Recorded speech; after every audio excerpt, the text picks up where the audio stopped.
Sejam muito bem-vindos ao Mesa de Debates. Aqui quem está falando é o Guilherme. Vamos dar continuidade aqui na nossa programação da semana, conversando, debatendo aí sobre as eleições 2024, né?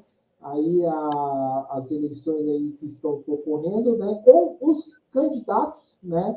Do campo da esquerda, né, do campo progressista, mas não somente os candidatos. Também conversar aí com os grupos, né, políticos que, né, existem, vão atuar nas eleições, mas, né, por um motivo ou outro, né, não vão lançar candidatos. E esse grupo, um desses grupos é o PPRI, né? E quem vai falar aqui, né, em nome aí desta organização é o Valdir Júnior. Então, Valdir, antes da gente começar, por favor, fale um pouquinho aí de você.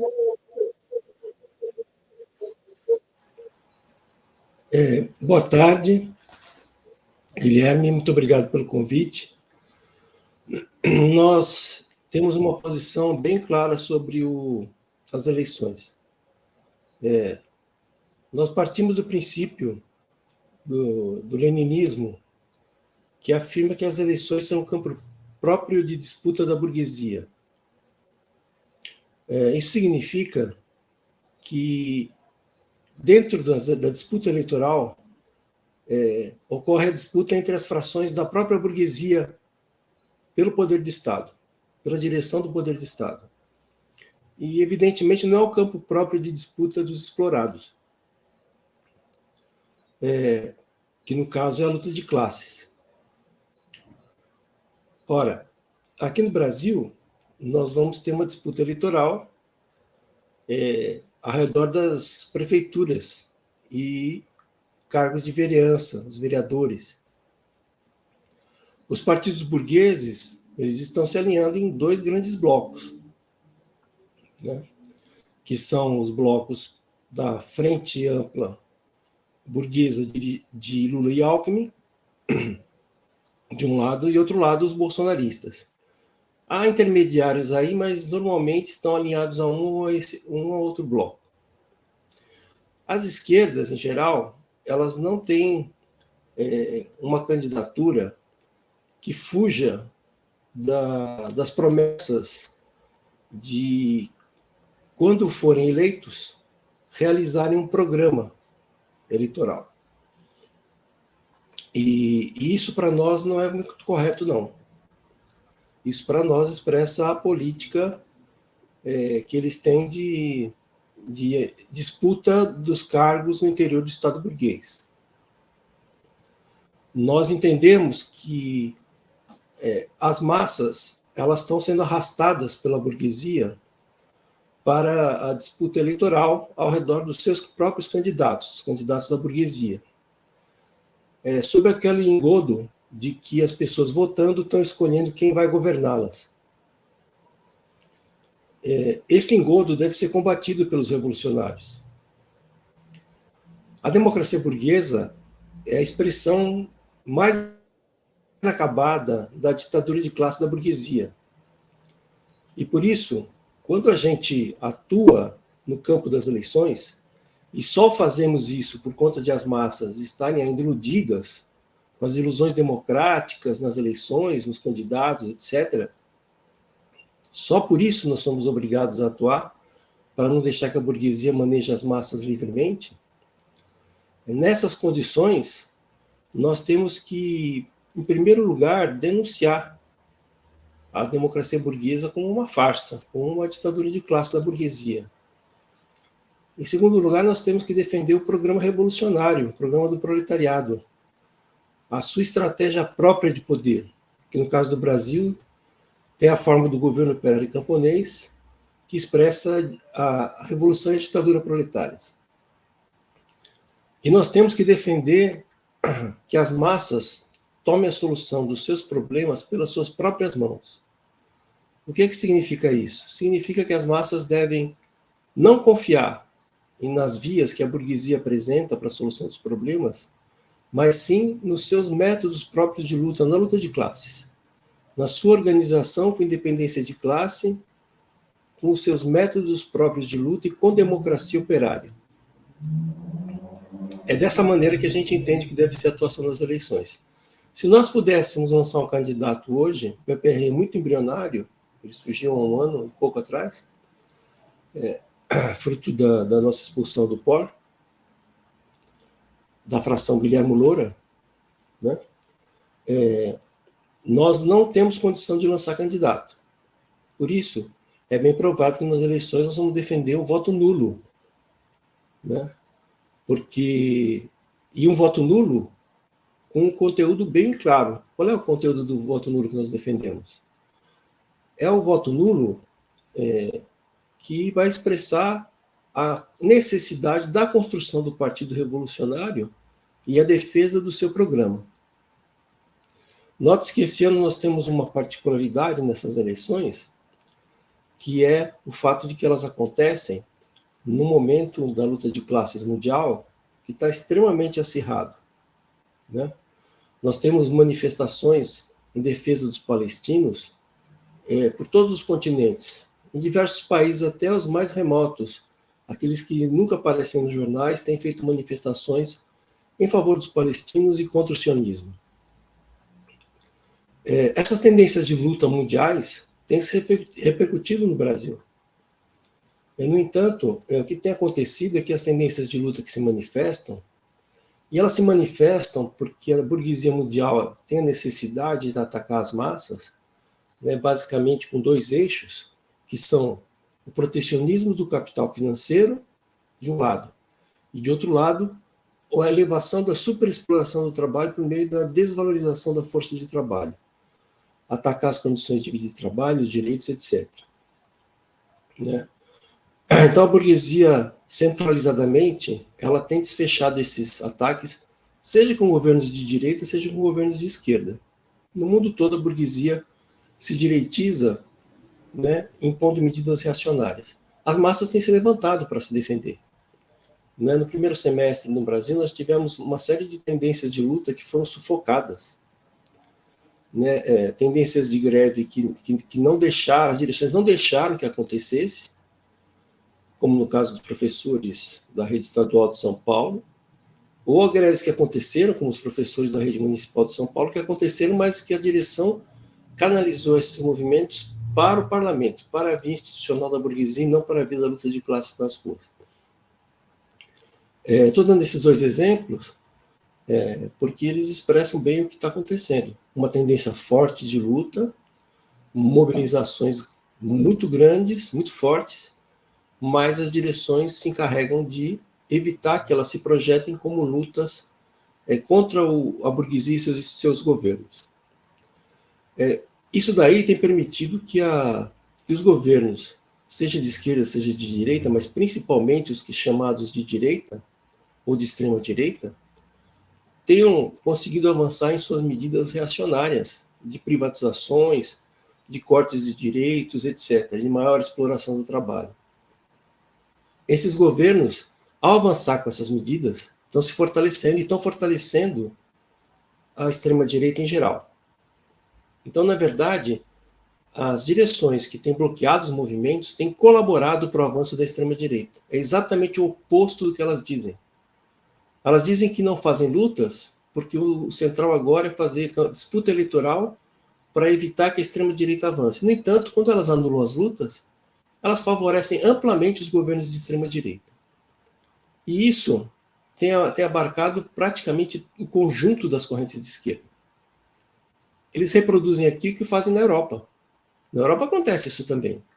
Abandonam-se as bandeiras tradicionais da esquerda de defesa das condições de vida e trabalho das massas, né, em função de interesses eleitorais, supostamente para evitar o avanço da extrema-direita. E o resultado tem sido exatamente o avanço da extrema-direita.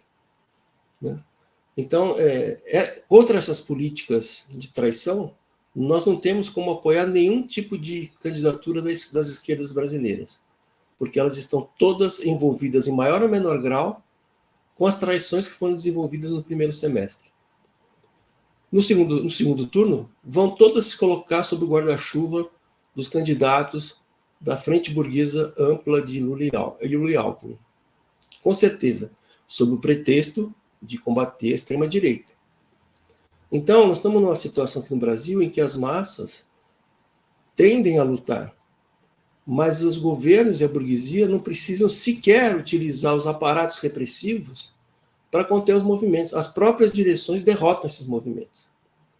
Então, os governos estão bem tranquilos. Você vê o caso do Tarcísio, ele vai implementando uma medida após a outra de privatizações, de destruição da educação, de maior precarização do trabalho, do funcionalismo e dos professores em particular, sem nenhuma resistência. Não há resistência, né? As direções negociam no campo das medidas reacionárias impostas pelos governos e pela burguesia em geral. Por isso que a nossa posição vai ser necessariamente de nos opor a isso, de denunciar tudo isso. E nós encontramos a única maneira de fazer isso nessas eleições, no nosso ponto de vista, é a defesa do voto nulo, em defesa do partido e do programa do proletariado. Em síntese, seria isso daí. Certo. Então, vamos a algumas perguntas mais polêmicas, né? Você falou aí do conjunto da esquerda, né? E não, né, de um setor majoritário da esquerda, que é a chamada frente ampla. Você não acha que é meio sectário colocar todos os setores da esquerda nesse mesmo balaio de taco? Porque, né, tem diferença, né, muito grande, por exemplo, num programa do PSTU, né, do que um programa, né, do PT, ou, né, até mesmo do pessoal, né? Sim, mas o que não importa para nós é a ação prática. As diferenças que existem nos discursos, nos programas, elas estão se anulando em função das ações práticas. Vou dar 2 exemplos para você.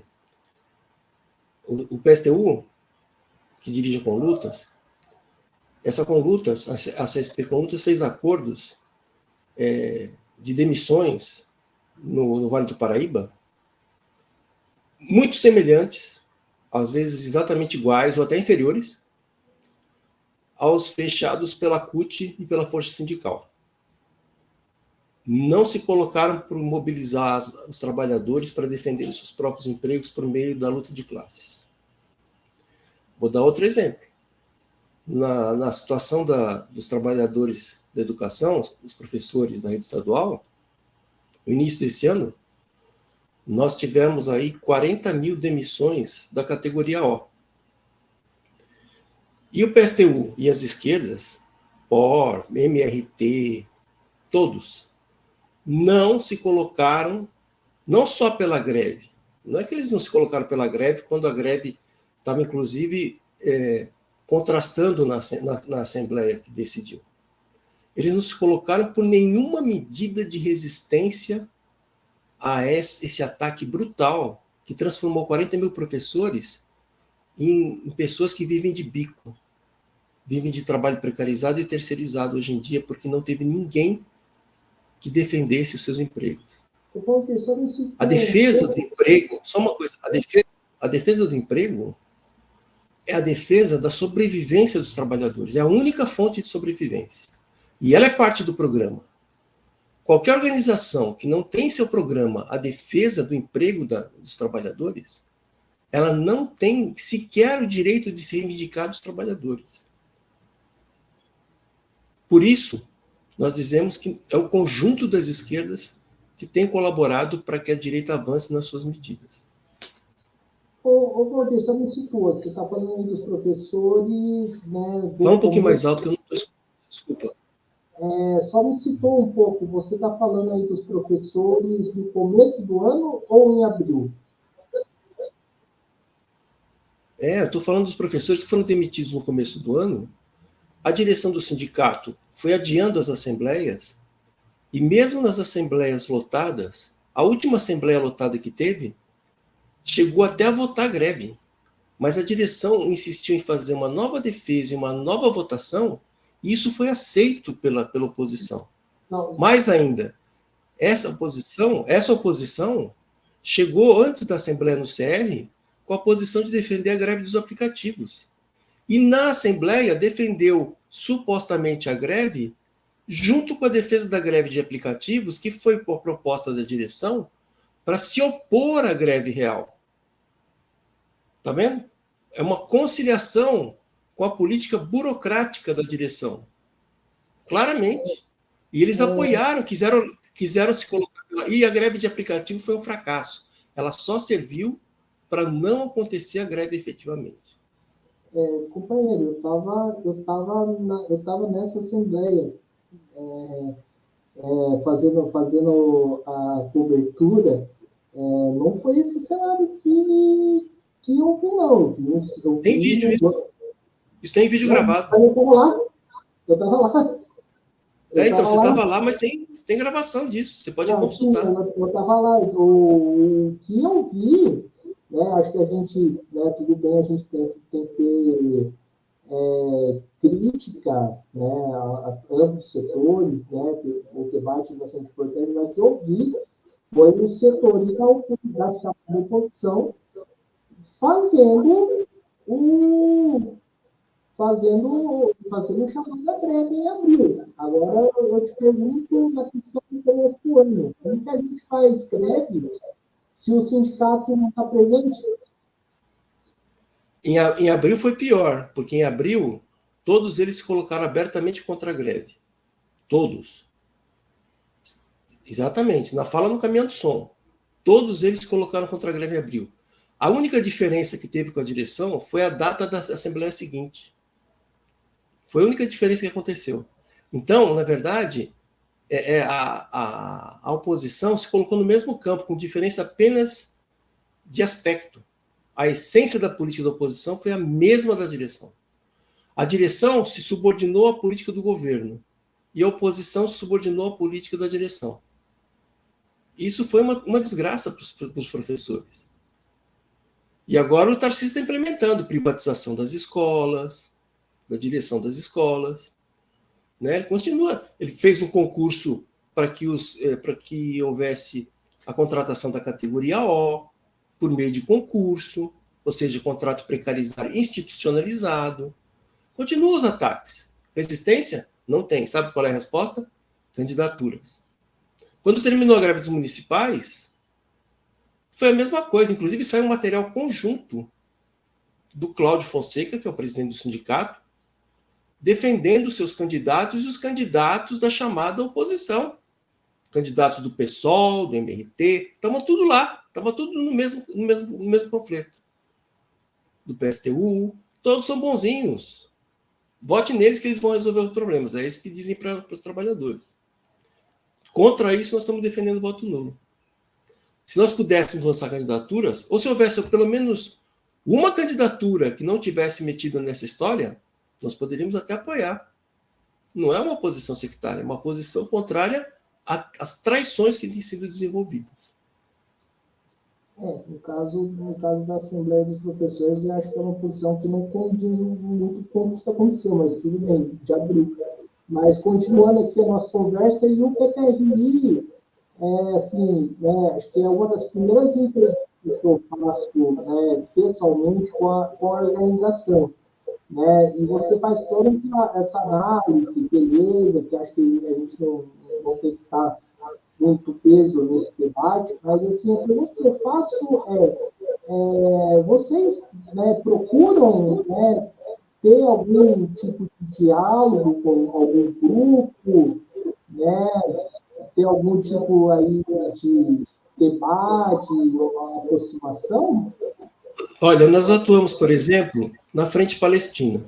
A Frente Palestina conta com a presença de todas as correntes, do PT, do PSOL, do MRT, do POR, do PCB, do PCBR, todo mundo, a CUT, o MST, tem até organizações da comunidade que podem ser consideradas como conservadoras, certo? Frente Palestina, a gente atua lá tranquilamente, não tem nenhum problema em atuar em frente. Com o objetivo, claro, de ação. Qual é o objetivo de ação dessa frente? É mobilizar para defender os palestinos contra o genocídio israelense. Certo? O genocídio que o Estado sionista de Israel despeja sobre os palestinos. Então, nós atuamos tranquilamente nessa frente. Não temos nenhum problema em fazer frente com ninguém, mas com o objetivo claro, concreto, de fazer avançar o movimento. Nós não podemos fazer uma frente que sirva para desviar as massas do caminho da luta delas para as vias eleitorais, legislativas, judiciais, etc. Para aumentar o engano sobre as massas. Para dizer que vai para defender um programa para as eleições. Dizer que vai, se eleito, vai aplicar esse programa. Que não é verdadeiro. Nós não podemos contribuir com isso nem um milímetro. Né? Assim como já foi dito antes, é melhor, o Trotsky mesmo diz isso, é melhor que uma ação, um passo concreto, né, que se dê no sentido da revolução, do que os 1000 programas que só fiquem no blá blá blá e do ponto de vista prático não avancem. Certo, mas quando eu falo de aproximação, não é aproximação através das chamadas frentes únicas, frentes de unidade de ação, mas assim, uma aproximação programática, né, a qual algum grupo... Sim, nós temos pensa unificar um dia. Sim, nós temos aproximação programática ao rumo às correntes. Temos aproximação programática ao rumo às correntes. Né? Inclusive, por exemplo, tanto na POSP como no CPM, nós temos uma frente de unidades de ação que temos a proximidade programática com a LOI, por exemplo, com setores independentes, né? E até alguns setores anarquistas que se aproximaram da política que a gente desenvolve nessas frentes. O mesmo aconteceu em 2021. Nós tínhamos uma frente em 2021 também que agrupava bastante gente e que foi uma frente que teve um certo protagonismo naquelas manifestações que exigiam a reabertura dos sindicatos, exigiam vacinas contra a Covid, etc. Você deve ter acompanhado também essa daí. Naquele tempo a gente ainda estava no POR. As pessoas que estão ligadas a essa frente hoje, elas estavam no POR. Né? O POR estava com uma política de... Uma parte do POR estava fazendo política pela abertura dos sindicatos e outra parte do POR estava fazendo uma política de acatar o fica em casa. Então, não tinha uma política unitária do partido nessa situação. As pessoas que defenderam essa frente, em 2021, estão aí na POSP, no CPE, fazendo frente novamente. Temos uma unidade bastante grande com algumas correntes e setores aí. Certo. E, Valdir, a pergunta que eu faço aí para você é o que o PPRI, né, pretende aí, né, ter um alcance das massas. Como que um grupo pequeno, né, pode alcançar, vai conseguir alcançar um setor majoritário, né, de trabalhadores? Sim. O fundamental para um partido revolucionário é se ligar ao movimento da classe operária. Né? Não é simplesmente recrutar militantes. Recrutar militantes é importante. Mas o importante, mais importante e fundamental, é participar do movimento. Porque o programa revolucionário, ele só é revolucionário potencialmente, enquanto isso não acontece. Ele só se torna um programa revolucionário concretamente quando o partido consegue fazer com que esse programa seja empunhado pelas massas em movimento. Né? Isso não sou eu quem diz, é o Guilherme Loura que diz isso daí. Então, é fundamental para nós a gente continuar atuando, buscando se aproximar dos movimentos concretos que acontecem e fazer com que o nosso programa seja empunhado por esses movimentos. Quando isso acontece, para nós é muito importante. Eu vou te dar um exemplo. Na Frente Palestina, nós temos defendido desde o início 2 bandeiras que hoje são bandeiras sólidas, consolidadas na frente, que são a ruptura de todos os acordos do governo brasileiro e dos outros governos com Israel, econômicos, comerciais, etc. Não comprar arma, não fazer nada disso, não dar dinheiro de nenhuma maneira para que sustente o genocídio. E a segunda coisa é a defesa do fim do Estado de Israel, a Palestina livre do rio ao mar. Então, essas 2 bandeiras, nós temos trabalhado por elas desde o início da Frente Palestina, aqui, quando aconteceu o episódio de 7 de outubro, né? E elas têm avançado. E elas têm avançado não por causa da nossa força.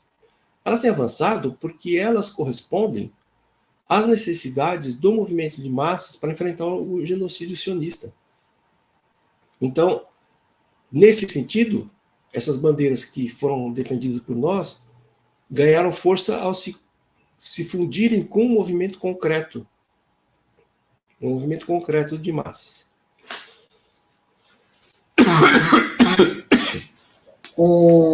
Certo. Perfeito. E, né, o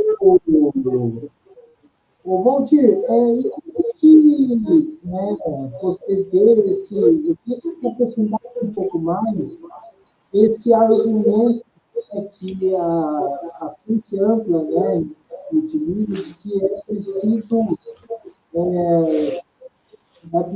votar neles para poder derrotar a extrema-direita, né? Eu gostaria que você falasse um pouco mais sobre isso. Na verdade, é assim, nós temos um governo no Brasil que é um governo resultado de uma aliança do reformismo petista com setores da direita e até da extrema-direita. Tem partidos da extrema-direita que estão nessa aliança, ou pelo menos deputados da extrema-direita que estão nessa aliança, na qual a esquerda comparece subordinada à direita. Né? A política econômica do governo tem como centro o arcabouço fiscal, que é garantir o sustento do parasitismo financeiro. Para isso, o governo está disposto a fazer cortes em saúde, educação, etc. É um governo que não modificou nada, pelo contrário, aprofundou as reformas feitas anteriormente pelo Temer e pelo Bolsonaro. É um governo completamente subordinado aos Estados Unidos. Os Estados Unidos apoiaram desde setembro do ano passado, de maneira aberta, a conformação do governo Lula-Alckmin. Então, não se trata de um governo democrático, popular, nada disso. É um governo burguês e pró-imperialista. E é resultado de todo o processo que tem acontecido, não só no Brasil, mas no mundo inteiro, de maior direitização da política burguesa e da burguesia em si. A crise do capitalismo aberta em 2008, a crise mundial, ela não cessou. Ela teve altos e baixos e continuou seu percurso até hoje. Essa crise, ela tem por uma característica colocar as tendências recessivas de forma bastante acentuada.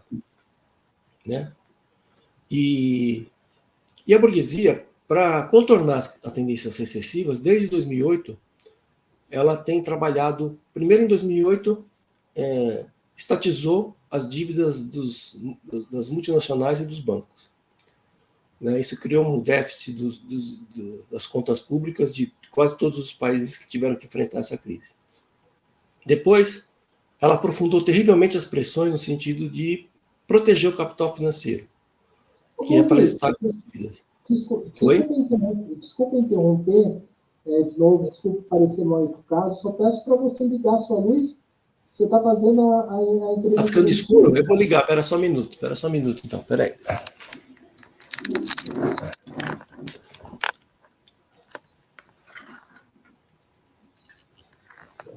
Melhorou? Melhorou? Melhorou, agora estou bem melhor. Então pode continuar. No quartinho aqui que eu aluguei. Bom, vamos lá. Então, a burguesia tem desenvolvido esse protecionismo ao parasitismo do capital financeiro e uma maior superexploração do trabalho, que ela se dá com políticas de precarização, de terceirização, de demissões, de novas tecnologias do trabalho, etc. Para impor essas medidas, é necessário, obrigatoriamente, que a burguesia ela se enfrente com as massas. Às vezes, as direções conseguem conter os movimentos, como esses exemplos que eu dei anteriormente. Mas, às vezes, os movimentos avançam, passam por cima das direções. Então, as direções elas têm que dar um jeito de conter. E se as direções não contêm, vai baixar o pau. Vai vir a repressão. Veja o que está acontecendo na Argentina, né? Quantas movimentações e quanta repressão aconteceu para que o Milei pudesse aprovar suas propostas de governo, de política econômica, etc. Então, essas tendências se manifestam no Brasil também, né? A diferença é que no Brasil ainda o que acontece é que a conciliação de classes ainda é capaz de conter os movimentos, né? E para o capital financeiro internacional, é melhor que haja conciliação de classes, né?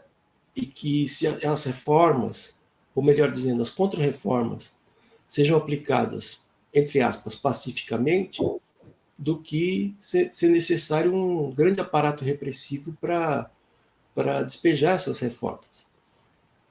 Né? Então, por enquanto, se aposta na conciliação de classes. Veja que nos Estados Unidos, embora o Trump tenha apresentado uma grande vantagem inicialmente, parece que agora a Kamala Harris tem avançado. E a Kamala Harris expressa justamente o Partido Democrata, que tem influência sobre as organizações de massa que podem conter os movimentos. Os Estados Unidos têm tido muitos movimentos, greves, manifestações de estudantes, etc. E um governo que controla as organizações de massa, certamente, num momento desse, é muito melhor para a burguesia do que um governo que vai tentar enfrentá-las. Né? No caso do Brasil, o governo de frente ampla. O governo de frente ampla é o governo que vai tentar fazer esse papel, estatizando politicamente as organizações de massas. Então, esse governo de frente ampla, ele tem uma posição direitista, ou melhor dizendo, extremo-direitista, né, do bolsonarismo, que corresponde ao setor mais radical da burguesia. Isso acontece no mundo inteiro, na Europa está acontecendo isso. Né? Vários países da Europa têm ou tido governos já eleitos de direita, né, ou têm tido avanços significativos das forças de extrema-direita dentro do parlamento. Então, isso acontece no Brasil também. Há uma disputa aí entre esses dois lados da burguesia. Qualquer que seja o governo eleito, vai aplicar as políticas que interessam à burguesia. Vai ser um governo burguês. Né? O que vai fazer diferença, existe diferenças, claro, no discurso, mas o que vai fazer a diferença concreta vai ser a ação das massas em relação a esses governos. Nos Estados Unidos, a mesma coisa. Veja que o Biden substituiu o Trump e até aprofundou algumas políticas do Trump. Aprofundou o intervencionismo militar, a guerra comercial, aprofundou a perseguição aos imigrantes. Né? O governo democrata. Ele está exercendo o papel de executor, de um comitê gestor, como dizia o Lenin, da burguesia, das políticas da burguesia. E no Brasil acontece a mesma coisa. Então, o bolsonarismo ele vai tentar se fortalecer nas eleições municipais, né? Visando as disputas de 2026. Será que ele vai conseguir? Em alguns lugares é provável que sim, em outros não. Né? Me parece que a maior parte da burguesia brasileira, embora com críticas, sustenta o governo Lula porque esse governo é o governo que mantém o arcabouço fiscal, que faz os cortes, que executa a conciliação de classes, que centraliza politicamente as organizações das massas. É um governo que, inclusive, qualquer crise que acontece no governo, denúncias contra ministros, etc., é resolvida nos bastidores, porque as massas não estão pressionando o governo. E não estão pressionando o governo não é porque elas não estejam sendo pressionadas. Elas não estão pressionando o governo porque as direções estão se negando a organizar e unificar esses movimentos que as massas fazem. Né? Então, essa questão do governo, da natureza do governo, da natureza de classe do governo, é muito importante para a gente entender o processo que está acontecendo. Né? É evidente que não vai haver espaço significativo para candidaturas de esquerda nessa disputa. Né? O Boulos, que é do PSOL, mas é do PT. Vocês sabem que o Boulos é do PSOL, mas é do PT. Né? Ele é filiado ao PSOL, mas politicamente ele se identifica muito com o PT, com Lula, etc. Mas, assim, em geral, as esquerdas não têm muita perspectiva nessas eleições, não. Né? E pior é que elas tentam fazer campanhas análogas às campanhas da burguesia, promessas, programas que vão cumprir quando forem eleitas, etc. Nesse tipo de jogo, a burguesia é doutora. Ela tem, inclusive, todos os recursos econômicos para fazer valer esse engano. Né? Você falou aí do ponto de vista da campanha, né? Então, como que seria fazer uma campanha de modo revolucionário? Então, a campanha de modo revolucionário, que eu falei no começo. A primeira coisa que tem que fazer é a denúncia da democracia burguesa. Ninguém faz. Dizer assim, a democracia burguesa é um engano, é a ditadura da burguesia sobre a maioria. Ninguém fala isso. Segunda coisa, nós pedimos o voto do candidato não para ele fazer uma coisa para você, porque você mesmo tem que fazer as coisas por você. Nós pedimos para votar no nosso candidato para construir um partido revolucionário do seu programa. Terceira coisa, os seus problemas não vão ser resolvidos pelas eleições. Vocês têm que resolver esse problema pelo método da ação direta, pelas greves, manifestações, ocupações de rua, etc. Ninguém eleito vai resolver problema nenhum para vocês. É isso que tem que fazer.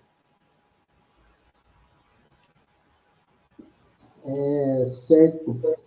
E, né, e como, né, hoje, Valdir, eu vejo que, né, existe um amplo setor de vanguarda, né, que está preso aí na frente ampla, né?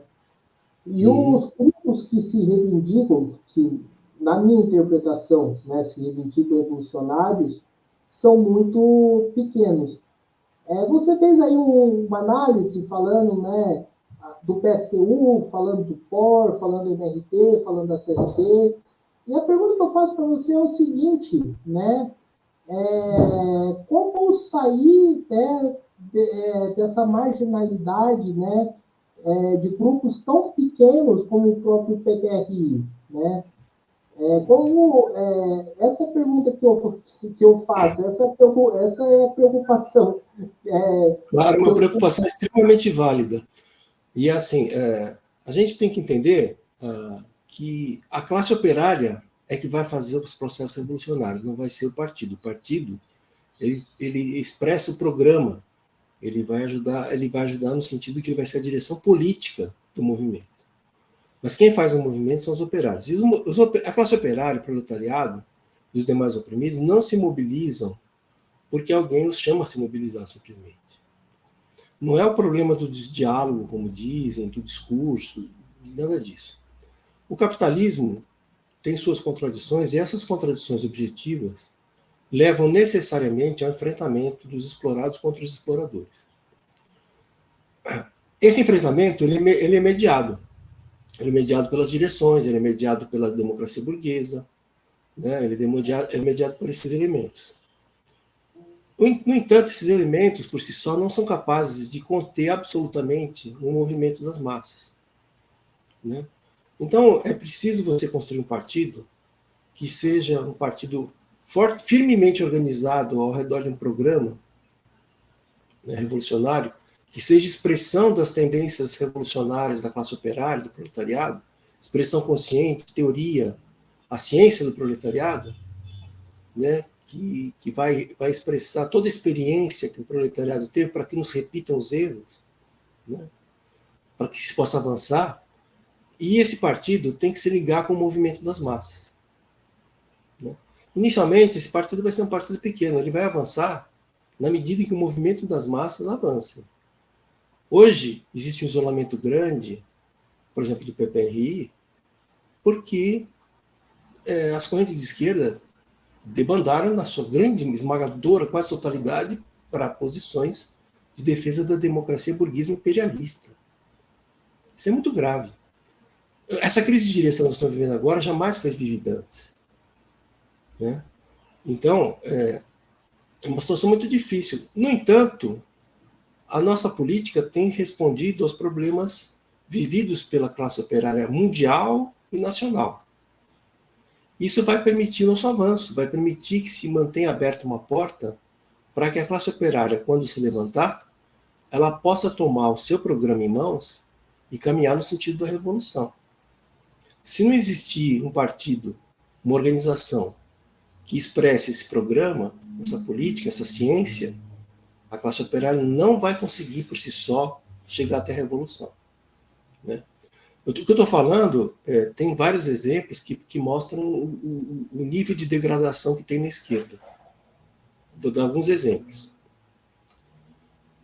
Na Europa, a União Europeia elegeu como comandante do parlamento uma nazista, com apoio da esquerda. Ela está em partidos que se dizem de centro, mas são partidos de direita, e ela mesma é filha de um comandante nazista alemão, do hitlerismo, Ursula von der Leyen. A esquerda votou nela, ajudou a eleger ela. Na França, as massas saíram às ruas, exigindo que o governo não cortasse a sua previdência e outros direitos. A esquerda, na França, ao invés de levantar as bandeiras que as massas levantaram para enfrentar um governo que governa por cima do parlamento, aprovou a lei da Previdência sem passar por votação, reprime violentamente as manifestações, cria uma legislação de perseguição, de permissão de perseguição aos militantes. Essas características são características de um governo de extrema-direita, Macron.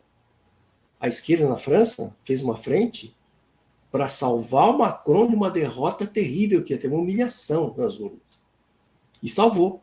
E agora ela vai ser base de sustentação do governo Macron. Eu estou dando esses exemplos para vocês verem a que ponto que está chegando a esquerda. Na França, ao invés de defender as reivindicações das massas, as esquerdas estão apoiando a linha do governo de atacar a Rússia por meio da Ucrânia. Enquanto as massas não querem mais que se gaste dinheiro para fortalecer o ataque imperialista contra a Rússia, e sim dinheiro para a Previdência, para os direitos delas, as esquerdas vão dizer, não, vamos dar dinheiro para a Ucrânia para enfrentar a Rússia. Uma posição pró-imperialista das esquerdas. Na Venezuela agora, teve eleição. Eu não vou dizer se houve fraude ou se não houve fraude. Não temos dados para dizer exatamente uma coisa ou outra. Mas ainda que tenha tido fraude, é inaceitável a intervenção dos Estados Unidos e seus aliados sobre qualquer país atrasado. Isso é um princípio básico elementar. Não se fica ao lado do imperialismo em situação nenhuma contra o país atrasado. E tem esquerdas que estão apoiando a deposição do Maduro e a eleição do González, marionete dos Estados Unidos. Tá vendo? Estou dando um exemplo. Se você quiser, eu posso fazer uma lista maior. Vou indo embora. É muito ruim a posição. Valdir, pegar um pouco aí essa questão da Rússia. Então, vocês do PPRI defendem a Rússia na guerra contra a Ucrânia. Como que fica a posição de independência de classe? Porque o Putin é o representante da burguesia russa, né? E os revolucionários têm que se posicionar, né? Não através de campos, né? Mas sim através aí de uma posição de independência de classe. Sim. Aqui é uma questão muito simples. A Rússia mantém ainda a maior parte da sua economia, da indústria e da agricultura, e também o sistema financeiro, nas mãos do Estado. Essa nacionalização foi resultado da Revolução Proletária. Assim como na China. Na China também. Os Estados Unidos, a Europa e o Japão, eles têm vivido nos últimos 20 anos um processo de retrocesso na economia mundial, tanto na indústria como na agricultura. A única saída para os Estados Unidos, para sair dessa situação de retrocesso, de enfraquecimento, é destruir as forças produtivas na China e na Rússia. Destruir em larga escala. A Rússia é um meio para chegar à China, para os Estados Unidos. Dividir a Rússia em países menores, destruir a sua economia, fazer da Rússia uma semicolônia, algumas semicolônias, e invadir a China e destruir a economia da China. Essa é a única alternativa de sobrevivência para os Estados Unidos. Retroceder a situação pós-Segunda Guerra Mundial, de possibilidade de recomposição das forças produtivas. Por isso, em todos os conflitos mundiais, vão se colocar China e Rússia de um lado, Estados Unidos e o restante do outro, dos imperialistas. Até na Venezuela, isso acontece. Não se pode ficar do lado do imperialismo em hipótese nenhuma. Nós estamos ao lado da Rússia, significa ficar ao lado para defender a economia nacionalizada pela Revolução Proletária, sem dar nenhum apoio à burocracia que dirige o país, nenhum apoio político, nem a seus métodos. Essa é uma posição do leninismo e do trotskismo, e que o Loura também repercutiu algumas vezes, histórica. Nós não podemos deixar que o imperialismo destrua a economia nacionalizada na Rússia. Isso é uma tarefa do proletariado mundial. Aqueles que se negam a cumprir essa tarefa vão colaborar com essa destruição. Vão fazer frente com o imperialismo. Não importa se apoiam explicitamente ou não. Importa que se estiver na Ucrânia, você vai ter que pegar a arma de um lado ou de outro. Você vai pegar do lado da Rússia ou do lado dos Estados Unidos? Essa é que é a questão. E as correntes, boa parte delas, está optando, inclusive reivindicando que os Estados Unidos mandem mais armas para a Ucrânia. Isso é uma posição pró-imperialista, capacha do imperialismo. É uma esquerda direitizada. É uma esquerda que não é capaz de defender uma posição do proletariado mundial em qualquer conflito. O PPRI é pablista? Não entendi. O PPRI é pablista? Não, nós somos trotskistas. Nós somos os trotskistas mais ortodoxos que tem. Okay. É verdade.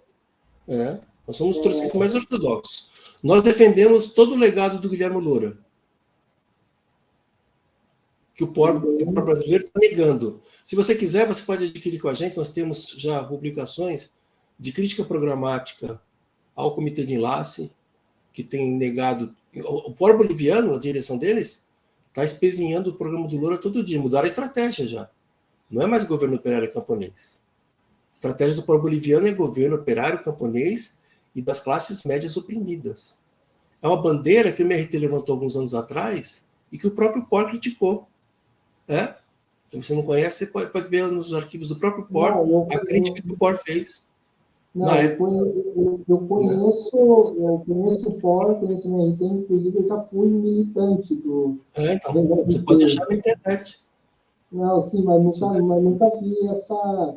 O MRT colocou que não cabia mais o governo operário camponês, cabia o governo operário popular e dos oprimidos. Você pode achar isso, a crítica a isso você pode achar no site do POR brasileiro. E hoje em dia, o POR boliviano já mudou a estratégia para uma coisa muito semelhante, com o mesmo conteúdo de classe, e não há nenhuma autocrítica em relação a isso.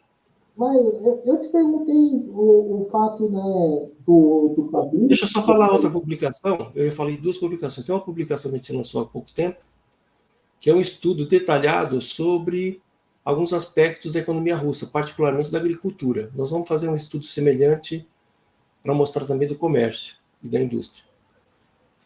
A agricultura russa, 92,2% ela é estatal. Dos 7,8% que sobram, a maioria é uma espécie de cooperativa. São cooperativas que o Estado impõe a pequenos produtores. A economia russa é completamente dominada pelo Estado, a agricultura russa. Você está entendendo? Então, é base em estudo, não é assim, o PIB da Rússia é tanto e tanto é comércio. Isso não serve para nada. PIB brasileiro é o 8º mundial, 9º, 10º, sei lá. E a gente sabe que o Brasil está em processo franco de desindustrialização e de transformação disso aqui numa imensa fazenda exportadora de agronegócio. Eu tenho uma dúvida, então, em relação a essa questão da Rússia, né? Depois eu faço a pergunta, né, sobre o pavismo. A Rússia, né? Você falou que a Rússia tem traços ainda, né, da produção aí da União Soviética e tudo mais. Então, eu peço para você, quando eu estou falando, que eu estou escutando minha voz aí de você. Você consegue fazer isso? Você está escutando sua voz? É, Deixa eu ver uma coisa aqui. tem um microfoninho aí, você, por favor, desligue, senão... Agora você não está escutando mais, né? Não, então vamos trocar Agora uma. você não está escutando mais, tá? Não estou escutando. Não estou Você está escutando. escutando sua voz ainda? Não estou escutando. Pode continuar. Então, eu tenho uma dúvida. Hoje, eu vejo que a Rússia, assim como, né, muitas das vezes junto com a China, ou até mesmo a Rússia, tenta bater de frente com os Estados Unidos, né, na hegemonia do mundo. E a pergunta que eu faço é se a Rússia, né, tem traços da União Soviética, mas ao mesmo tempo ela tem essa política expansionista capaz, né, de tentar bater de frente com os Estados Unidos. Para nós trotskistas, né, qualquer país, né, que tenha, né, resquício aí do Estado operário teria que contar com a revolução de outros países. Sim. E a Rússia consegue fazer isso sozinha, né? Isso, isso não pode dar margem, por exemplo, para concepções stalinistas, como tipo, que a Rússia por si só já basta? Não. A Rússia e a China, elas estão fadadas a enfrentar uma crise de superprodução. Não enfrentaram ainda por conta do retrocesso dos Estados Unidos, do Japão e da Europa. Elas avançam sobre a base do retrocesso de outros. Você falou, nós somos trotskistas. Não existe trotskista que não defenda a revolução política, certo? A revolução política é um fundamento do trotskismo. Como é que você pode ser trotskista e não defende a queda da burocracia na Rússia e na China? Nós defendemos a queda da burocracia na Rússia e na China. Inclusive, nós responsabilizamos a Rússia e a China por parte do genocídio que Israel faz sobre os palestinos. Porque a Rússia, particularmente, ela tem tropas na Síria. Ela tem muita influência sobre o Irã, sobre o Líbano e sobre a Síria. E ela poderia brecar Israel. Ela tem força militar para brecar Israel. Não fez. Sabe por que não fez? Por causa dos seus interesses econômicos. A burocracia, ela se move pelos seus interesses de manter o poder político e a fonte das suas rendas. A burocracia não se move por revolução, por nada disso, né? A burocracia é contra-revolucionária. A China e a Rússia têm uma coisa em particular que permitem elas avançarem nesse momento, nos últimos 10, 15 anos. A China e a Rússia, por causa das revoluções proletárias, eliminaram totalmente, não vou falar eliminar em geral, tá? Claro que tem traços. Eliminaram a anarquia capitalista na produção e a concorrência. Esses dois elementos, quando você elimina eles do jogo, do comércio exterior, permite que você possa organizar a sua economia apesar de todas as variações e retaliações que seus adversários no mercado mundial colocam. Né? Na Rússia, os bancos emprestam para empresas estatais tipo a 0,6% ao ano e cobram taxas de 12% para empresas particulares. Eles podem fazer isso porque eles controlam o banco. A empresa particular, normalmente, o que acontece com ela? Com essa taxa de juros, vai à falência. E aí o Putin vai lá e estatiza. O Putin tem estatizado, nos últimos 20 anos, ele tem estatizado grande parte da economia e agora está estatizando o comércio, que era majoritariamente privado. A maior empresa de comércio da Rússia já foi estatizada. Ele não faz isso porque ele é progressista. Ele faz isso para preservar o seu poder. Mas ao preservar o seu poder, ele acaba favorecendo a economia nacionalizada. Uma coisa semelhante ao que aconteceu na Segunda Guerra Mundial. Stalin era contra-revolucionário desde sempre. Ele é um restaurador do capitalismo. No entanto, a vitória da União Soviética no leste europeu fortaleceu a luta do proletariado mundial. É inegável. Então, a burocracia ela não faz as coisas para fortalecer o proletariado, mas acaba, às vezes, fortalecendo sem querer. Embora, do ponto de vista mais geral, os seus objetivos vão levar à destruição das conquistas do proletariado mundial. Né? A China, quando os Estados Unidos falam assim, não vou fornecer mais esse chip para vocês, ela pega lá e fabrica o chip dela.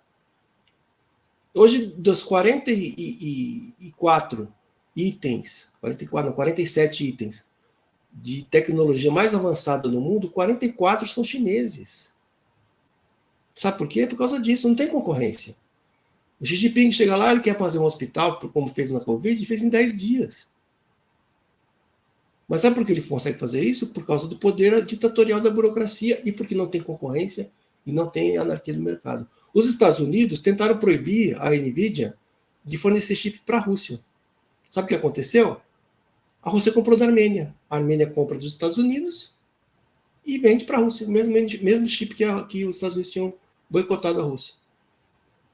E eles têm como deter isso? Não tem. O capitalismo se baseia, é fundamental no capitalismo, a concorrência e a anarquia da produção.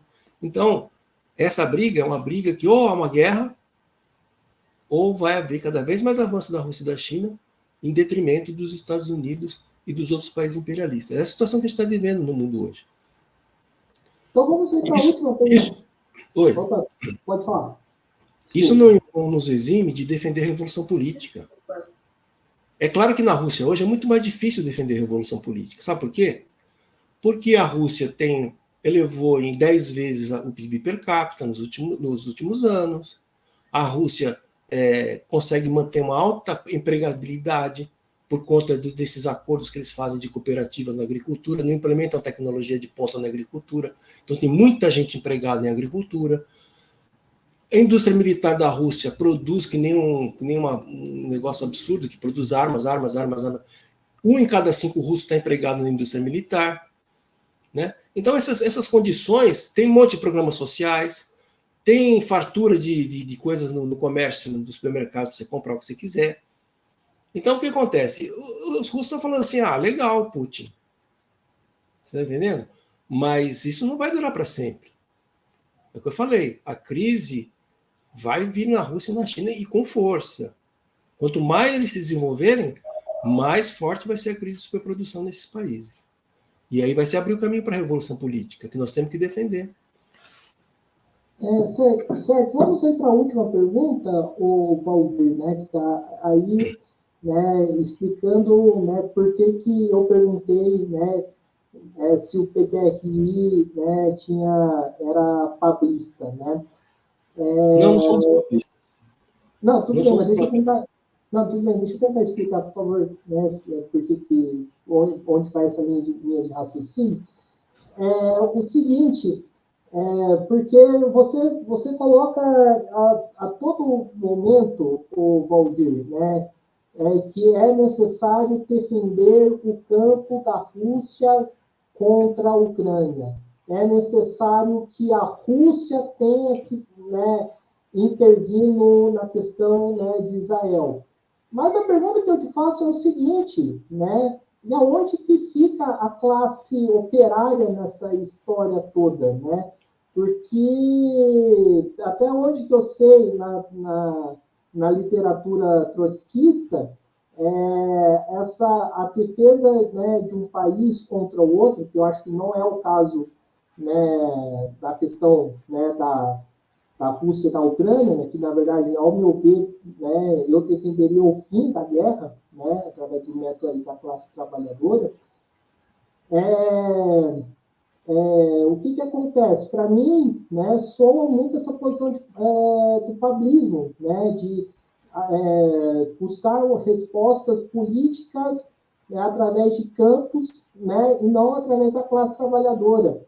Né, porque eles vão supor um cenário onde, né, a Rússia sofra uma ameaça, né, dos Estados Unidos. Na verdade, a aliança deveria ser bélica, né? Deveria ser defender um país ameaçado pelo imperialismo, né, uma unidade de ação prática e não uma unidade política, como vocês estão colocando. Nós não colocamos unidade política. Na prática é. Não. Nós colocamos no bloco militar mesmo. Então, no bloco militar... Então, o que acontece é assim, ó, nós nunca reivindicamos que a burocracia faça alguma coisa que a gente sabe que ela não vai fazer. Não reivindicamos. Que a burocracia russa... Não, nós criticamos a burocracia russa porque ela poderia conter... A Rússia poderia conter Israel, por ser um país que tem defesa militar, a Rússia, e não faz. Não faz porque a burocracia é contra-revolucionária. É mais um instrumento de denúncia da burocracia. Não reivindicamos que ela faça nada.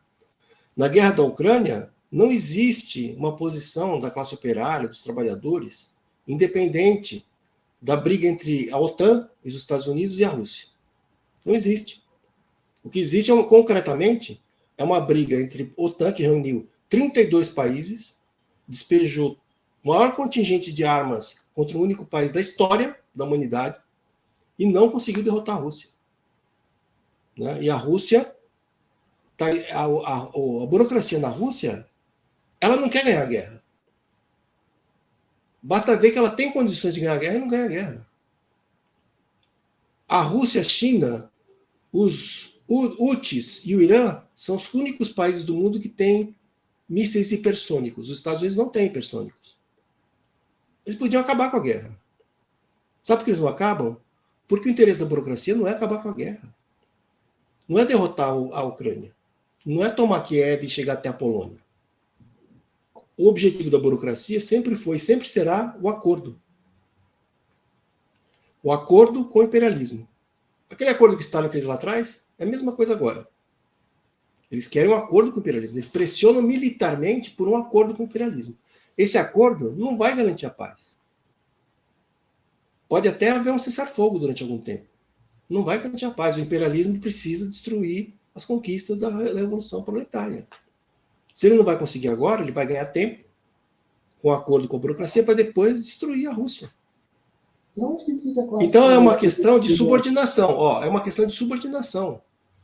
Lenin falava isso, olha, quando o Kornilov ameaçou um golpe contra o Kerensky, o Lenin falou, nós temos que mudar nossa política, nós vamos agora enfrentar o Kornilov, vamos mudar nossa tática em relação ao Kerensky. Primeiro nós vamos derrotar Kornilov, depois acertamos nossas contas com o Kerensky. É uma subordinação mesmo. É uma subordinação. Então, no caso de uma luta, não é só de um país atrasado. O Lenin fala também que os países onde houve a revolução vão ter de enfrentar no futuro uma guerra mundial que vai unir todos os países imperialistas contra os países onde teve a Revolução Proletária. E de que lado nós vamos ficar? Do lado do imperialismo? Ou do lado dos países que teve a Revolução Proletária, ainda que com a burocracia? E nunca baixamos a bandeira da Revolução Política. Nós defendemos a derrubada da burocracia. E as massas é que vão fazer isso. Vai ser a classe operária, não vai ser outra coisa. Não vai ter OTAN, não vai ter o governo ucraniano, não vai ter nada disso que vai derrubar a burocracia. Quem vai derrotar a burocracia vai ser o proletariado russo. É o maior proletariado no mundo. Esse proletariado vai derrotar a burocracia. Não vai ser ninguém. E não defendemos nenhuma unidade com a burocracia, nada. Apenas estamos num bloco militar com ela. É diferente do pablismo. Olha a essência do pablismo. O pablismo considerava que havia a possibilidade de reformar os partidos comunistas, de restaurar a ditadura do proletariado por dentro dos partidos comunistas. Isso o pablismo achava. É uma revisão total do trotskismo também. Tá vendo que a revisão começou lá atrás, tá vendo? E vem vindo até aqui. Não temos nada a ver com o pablismo, combatemos o pablismo. O pablismo é nosso adversário. O stalinismo é o nosso adversário maior, do ponto de vista da política, do programa, é o adversário maior. Por quê? Porque o stalinismo é a expressão da contra-revolução. E você vê um monte de trotskista defendendo políticas que são próprias do stalinismo. Quer exemplos? O PCB tem supostos trotskistas dentro do PCBR. Supostos trotskistas. Se dizem trotskistas, estão lá e o PCBR fala, não tem problema. Aqui tem stalinista, trotskista, tem tudo. Se dizem trotskistas. Tem um monte de trotskista que fala que a revolução política não cabe mais. Trotskista. E aí você vai fazer o quê? Certo. Então, acho que é isso aí, pessoal. Estamos encerrando aqui mais uma entrevista do Mesa de Debates. Quero aqui agradecer a participação do Valdir. Gostei aí do papo, né, desse debate aí, né, expondo as divergências, as diferenças. E eu passo a palavra aí para o Valdir fazer suas considerações finais. Eu queria agradecer muito ao Guilherme por ter convidado a gente para essa entrevista, né?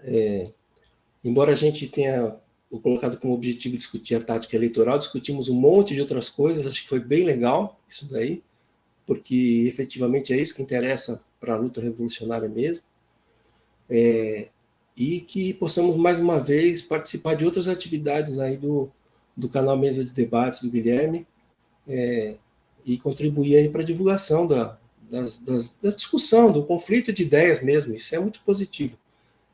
Engana-se quem acha que as divergências é uma coisa que é negativa. As divergências são muito positivas. Elas constroem efetivamente as políticas revolucionárias. Não existe política revolucionária fabricada de maneira mecânica ou metafísica. Ela se forja na divergência, nas contraposições, né? É assim que tem que ser mesmo. E eu prometo a você, Guilherme, que vou mandar alguns textos para você, agora que eu tenho aí seu Zap, só tinha o seu contato via Facebook. Agora eu vou ter um Zap, vou te mandar aí esses textos que eu falei, que eu citei. São pesquisas e críticas interessantes, você vai gostar de, pelo menos, nos conhecer. Maravilha, então.